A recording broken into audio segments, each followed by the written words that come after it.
पूर्व विधायक doctor Thakur Chandan Singh ji, Bharatiya Janata party के जिलाध्यक्ष मधु शर्मा जी, जिला प्रभारी श्री विजय शिव हरे जी, किसान मोर्चा के जिलाध्यक्ष ठाकुर चरण सिंह जादौन जी, उत्तर प्रदेश सरकार के मंत्री और छाता विधानसभा क्षेत्र से लोकप्रिय प्रत्याशी चौधरी लक्ष्मी नारायण जी, विधानसभा प्रभारी उमेश कुमारी जी, हमारे ब्लॉक प्रमुखगण श्री शोभाराम शर्मा जी, श्री नरदेव चौधरी जी, श्री महेंद्र सिंह जी, चेयरमैन चौमुहा ठाकुर बिहारी राम जी, पूर्व ब्लॉक प्रमुख ठाकुर पीताराम सिसोदिया जी, भारतीय जनता पार्टी के सभी मंडल अध्यक्षगण, पदाधिकारीगण, रघुवर तोमर जी, भानु प्रताप जी, तरुण सेठ जी और उपस्थित भारी संख्या में उपस्थित सभी कार्यकर्तागण, छाता विधानसभा क्षेत्र से जुड़े हुए उपस्थित भाइयों बहनों, आप सब को मैं बांके बिहारी और राधे रानी के क्षेत्र में इस धरती को कोटि कोटि नमन करते हुए आप सबका मैं अभिनंदन करता हूं।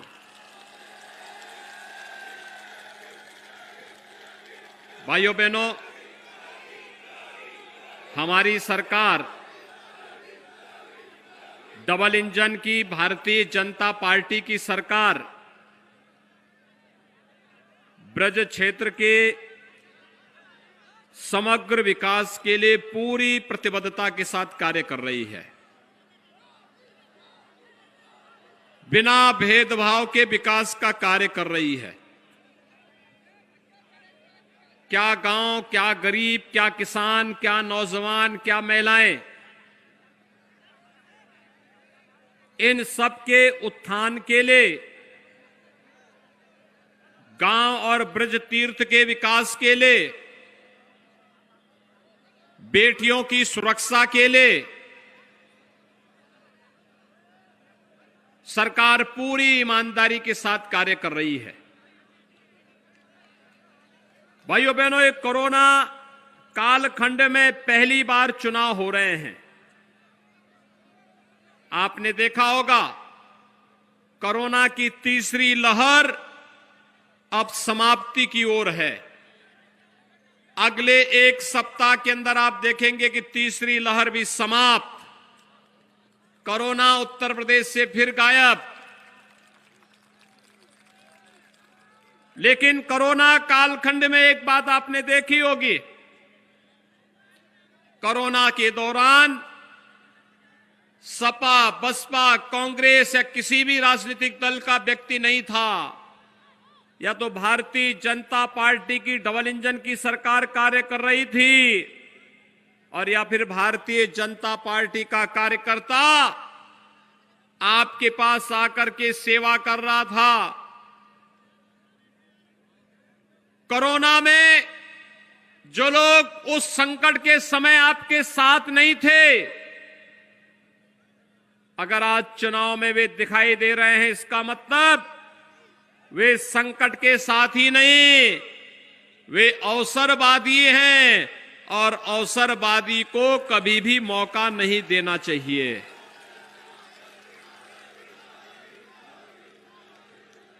कोरोना कालखंड में उत्तर प्रदेश के अंदर प्रत्येक व्यक्ति को फ्री में टेस्ट,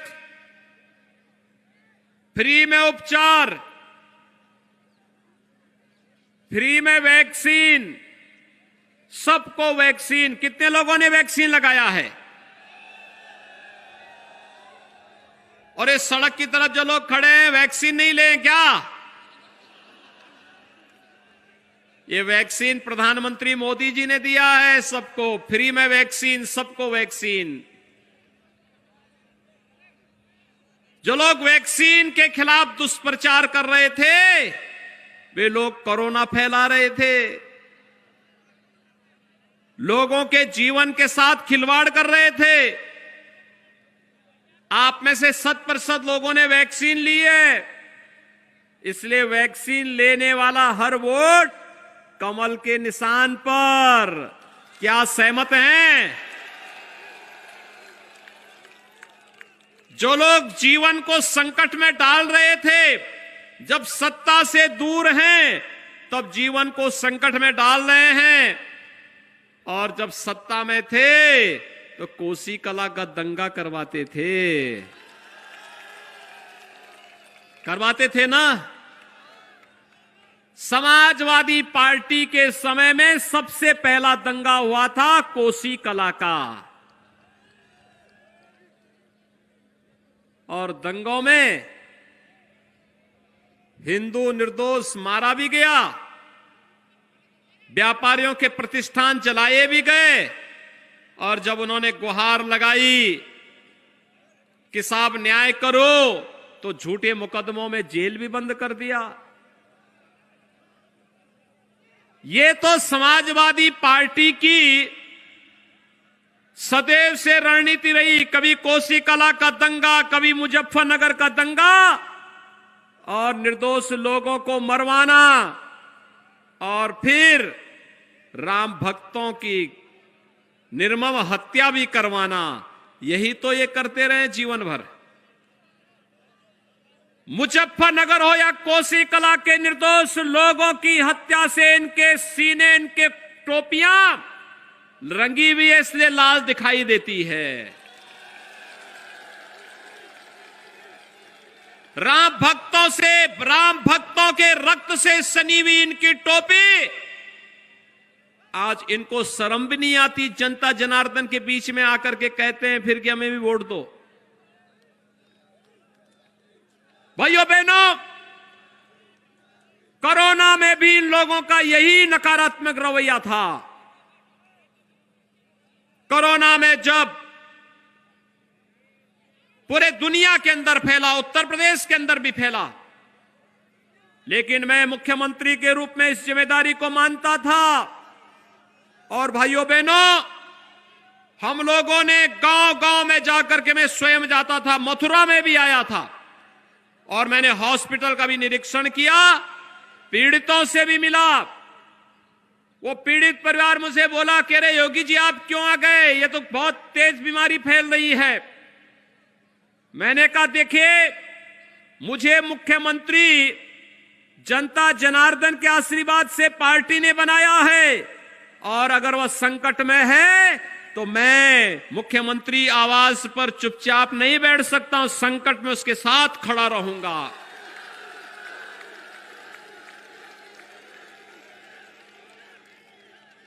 और भाइयों बहनों,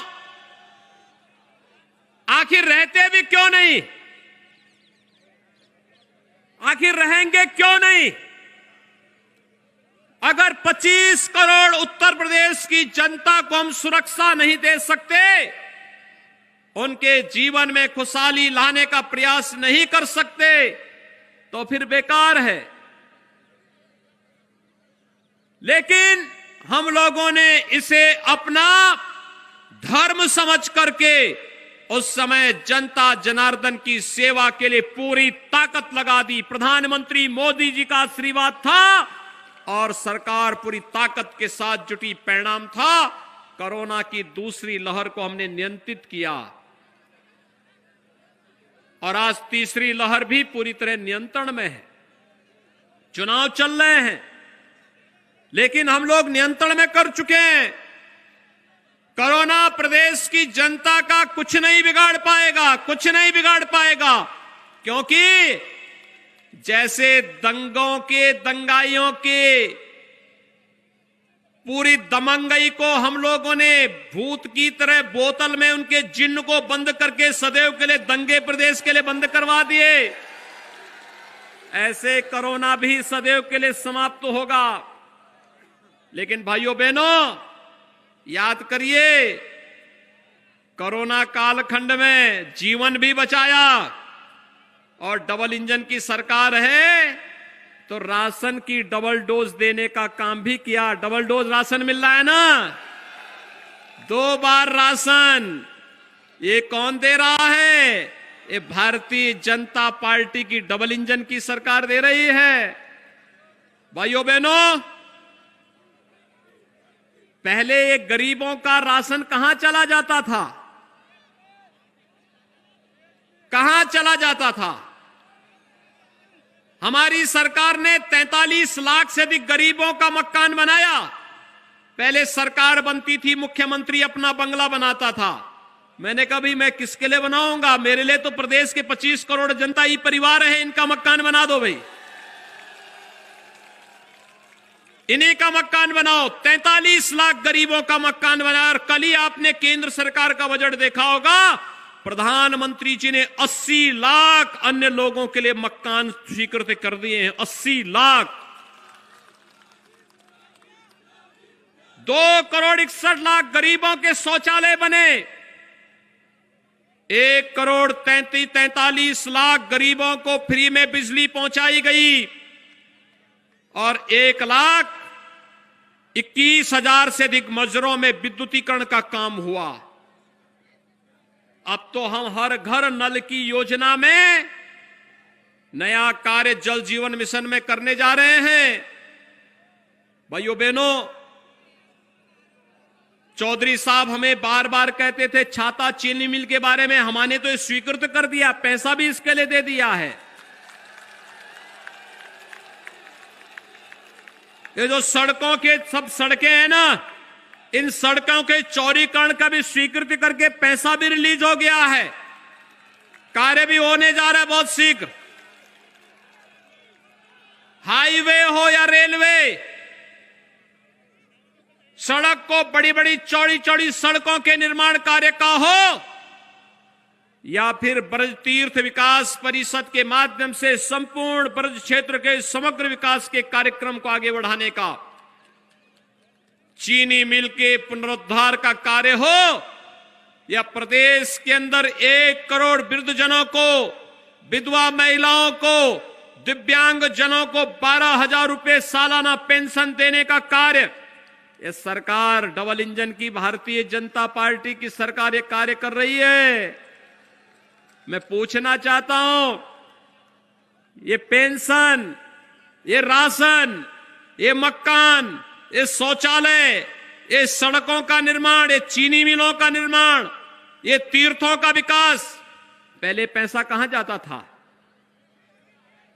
बताओ कहां जाता था? सुनना चाहते हो कहां जाता था? भाजपा सरकार के आने के पहले सपा सरकार के समय या बसपा सरकार के समय ये पैसा कहां जाता था? इत्र वाले मित्र के घर में चला जाता था। इत्र वाले मित्र के घर में आपने देखा होगा ना इत्र वाले मित्र को। इत्र वाले मित्र ने गरीबों का पैसा भी हड़प लिया था, सड़कों का पैसा भी, चीनी मिलों का पैसा भी, गरीबों का पेंशन का पैसा भी। और ये पैसा उन्होंने आरसीसी की मोटी मोटी दीवारें बना करके सब बंद करके रख दिया था। जब मैंने माफियाओं के खिलाफ कार्रवाई प्रारंभ की तो हमारा बुलडोजर चलते चलते ढूंढते ढूंढते इत्र वाले मित्र के यहां भी पहुंच गया। मैंने कहा इत्र वाला मित्र कौन है ये? तो पता लगा इत्र वाले मित्र के साथ ही इन्होंने यूरोप की यात्रा की थी। तब पता लगा कि नाम समाजवादी, काम दंगावादी और सोच परिवारवादी। परिवार को लेकर के इत्र वाले मित्र के साथ घूमने के लिए गए थे यूरोप, महीनों तक घूम रहे थे यूरोप में। कहते हैं अब मेरा उससे कोई वास्ता नहीं। ऐसे ही होता है चोर की दाढ़ी में तिनका, इसी को कहते हैं भाइयों बहनों। और इसीलिए आज मैं आपसे अपील करने के लिए आया हूं। चौधरी साहब तो पूरे इस छाता विधानसभा क्षेत्र और ब्रज तीर्थ क्षेत्र के विकास के लिए सदैव कार्य करते रहे। समय समय पे सरकार उन्हें प्रदेश के अंदर भेजती थी, बड़ा महत्वपूर्ण विभाग उनके पास था। तो प्रदेश के अंदर काम करते थे, पूरे प्रदेश के अंदर भी जाते थे, लेकिन जब कहीं से आते थे तो फिर ब्रज क्षेत्र के विकास और छाता विधानसभा क्षेत्र की ही चर्चा करते थे विकास के लिए। ये चीनी मिल, कोई सोचता था पिछली सरकारें तो चीनी मिलें बेच रही थी, चौधरी साहब ने इस चीनी मिल को पुनरुद्धार के लिए पैसा भी स्वीकृत करवा दिया है। सड़कों के चौड़ीकरण का पैसा स्वीकृत करवा दिया, एक डेयरी भी स्वीकृत करा दी। डेयरी, नई डेयरी, ये पशुपालकों के जीवन में नया सुधार लेके आएगा। लेकिन पिछली सरकारें क्या कर रही थी?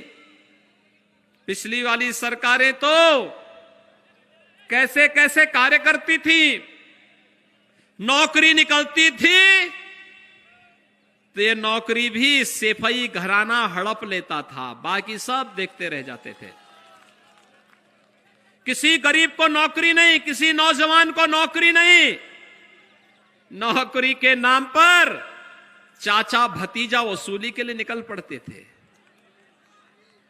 भाइयों बहनों, नौकरी के नाम पर कैसे ये लोग ठगी करते थे। किसी भी नौजवान की भर्ती नहीं होती थी और भर्ती के नाम पर पैसे वसूली होते थे। कोर्ट रोक लगाता था, फिर भर्ती रुक जाती थी। आज तो हर नौजवान, हर गांव का कोई ना कोई नौजवान पुलिस में जरूर भर्ती हुआ है उत्तर प्रदेश के अंदर। 1.5 लाख पुलिस की भर्ती की है हम लोगों ने और 1.5 लाख शिक्षकों की भी भर्ती की है। अन्य विभागों को लेकर के देखेंगे 5 लाख से अधिक भर्ती हुई है उत्तर प्रदेश में, 5 लाख से अधिक सरकारी नौकरी में। और उद्योग, जो कानून व्यवस्था का, पेप्सिको का एक बड़ा कारखाना हमने लगाया है। आलू किसानों को 1 लाख मीट्रिक टन आलू अकेले वह कारखाना खपत करेगा और किसानों को अच्छा दाम देगा, अच्छा दाम देगा। ये सरकार की सोच है। पहले कारखाने नहीं लगते थे क्योंकि जब व्यक्ति सुरक्षित नहीं था तो पूंजी कहां से सुरक्षित रहने वाली थी।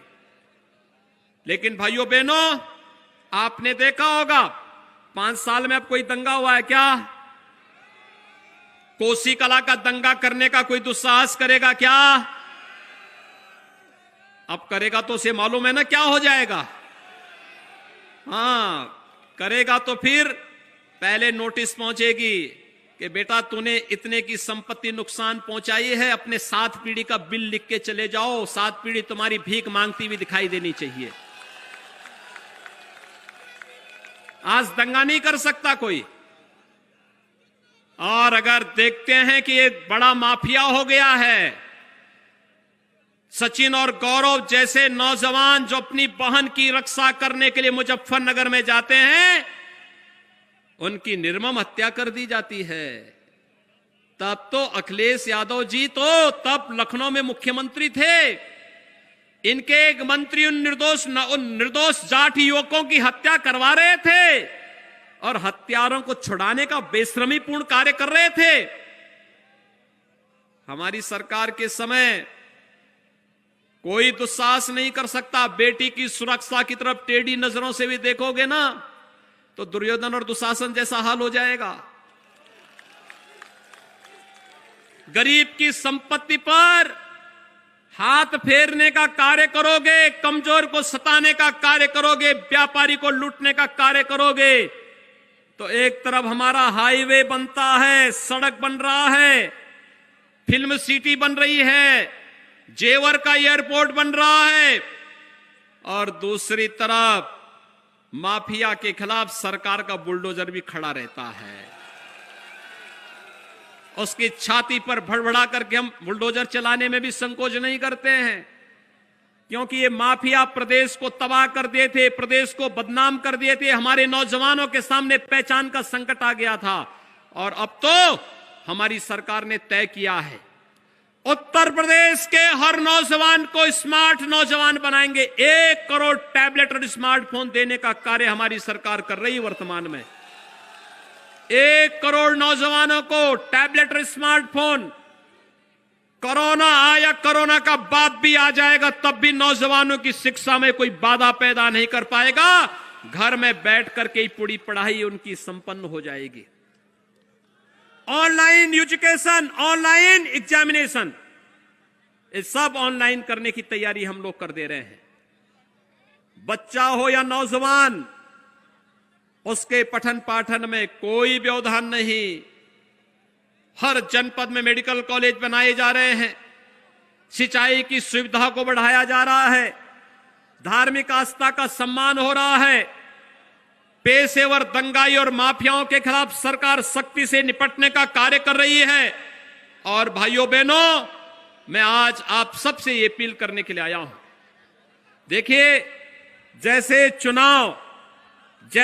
चुनाव प्रारंभ हुए और चुनाव के दौरान जैसे ही विभिन्न दलों को लगा कि अब सरकार सीधे कार्रवाई नहीं करेगी क्योंकि चुनाव आयोग बीच में है, तो उसने फिर से मेवाती गुंडों को बुला करके अपना कार्य प्रारंभ कर दिया है। यहां रामवीर सिंह की जो हत्या हुई थी ना, हमारे चौधरी साहब के जो प्रस्तावक थे प्रधान जी, उनकी प्रधान के हत्यारे कहां से आए थे?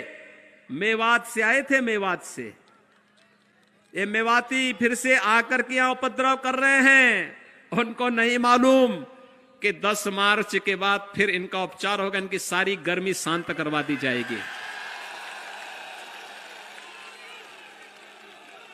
10 मार्च के बाद इनकी पूरी गर्मी शांत होने वाली है।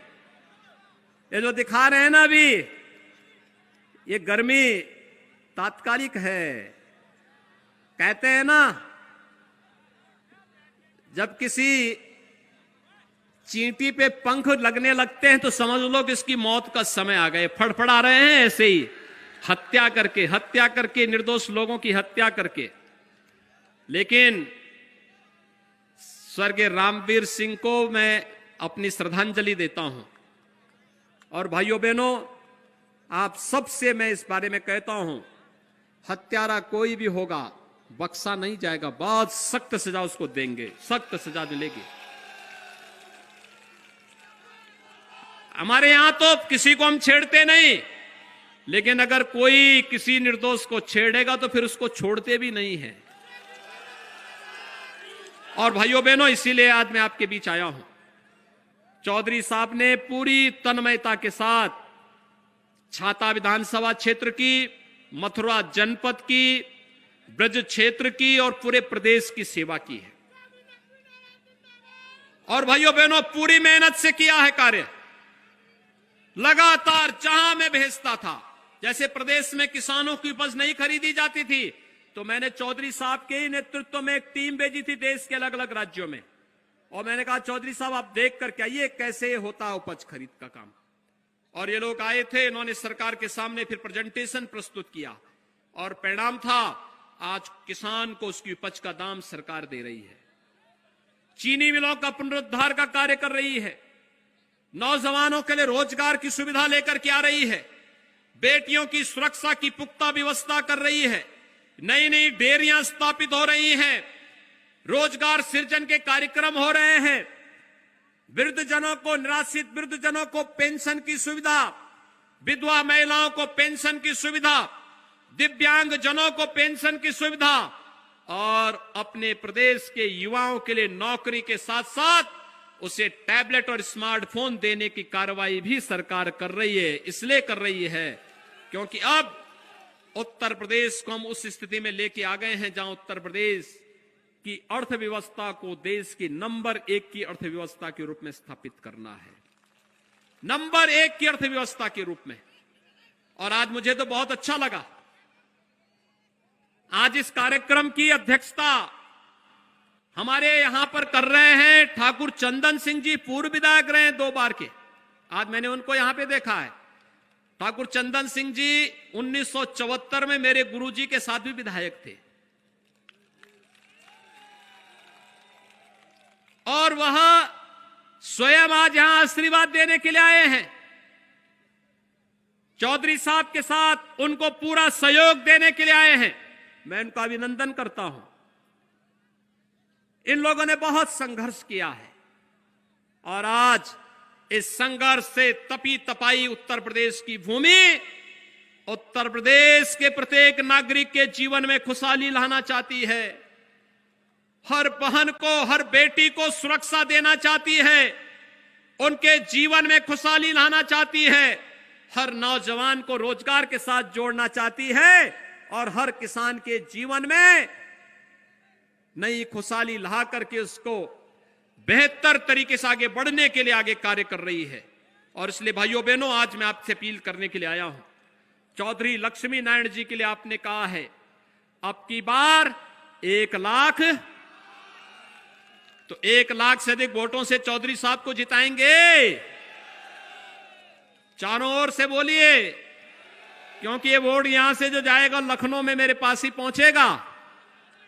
सहमत है ना?